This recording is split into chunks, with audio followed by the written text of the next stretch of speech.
Hello বন্ধুরা, সবাই কেমন আছেন? আমি এখন বানাবো নিরামিষ আলুর দম। দেখুন কিভাবে বানাই। সর্বপ্রথম আমি আলুগুলোকে ভেজে নেব লবণ আর হলুদ দিয়ে। তার জন্য কড়াইতে দিয়ে দিলাম তেল। তেলটা গরম হয়ে গেছে, এখন আমি আলুগুলো দিয়ে দিচ্ছি।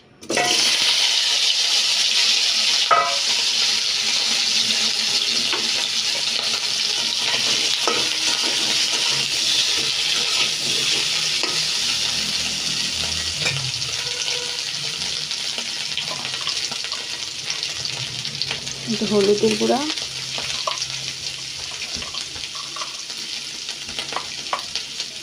একটু লবণ দিয়ে নেব,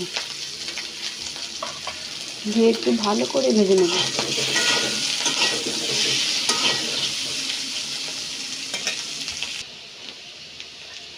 দেখুন বন্ধুরা, আলুগুলো ভালো করে ভেজে নিয়েছি। এবার আলুগুলোকে নামিয়ে নেব। এখন আমি আলু ভাজার তেলেই তরকারিটা রান্না করে নেব। ফোড়নের জন্য দিয়ে দিচ্ছি পাঁচফোড়ন। আপনারা চাইলে জিরাও দিতে পারেন।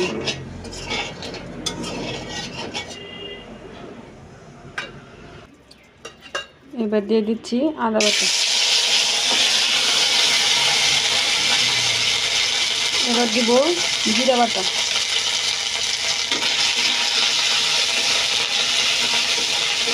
আদাটা একটু ভালো করে ভেজে নেব, তাহলে কাঁচা গন্ধটা থাকবে না। এবার শুকনো মশলাগুলো দিয়ে দিব।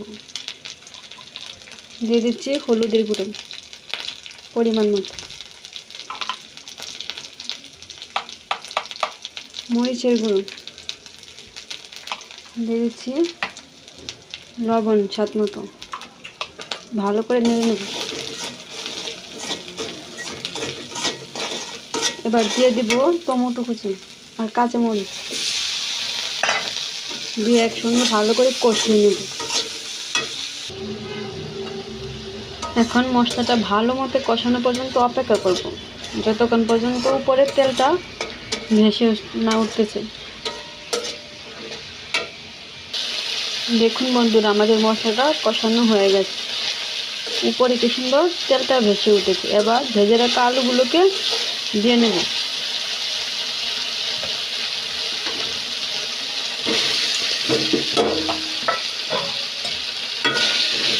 এবার একটু ভালো করে কষিয়ে সামান্য পরিমাণে পানি দিয়ে নেব। এবার পরিমাণ মতো অল্প একটু পানি দিয়ে দেব।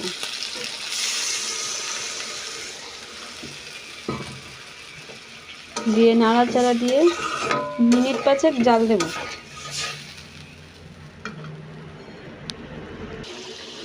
দেখুন বন্ধুরা, আমার আলুর দম হয়ে গেছে। এখন আমি ধনেপাতা দিয়ে নামিয়ে নেব।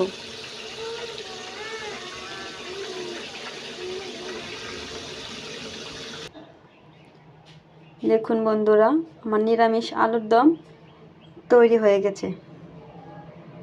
দেখুন কীরকম হয়েছে। খুব সহজেই, খুব কম উপকরণ দিয়ে, কম মশলা দিয়ে রান্না করেছি। জানাবেন কেমন হয়েছে।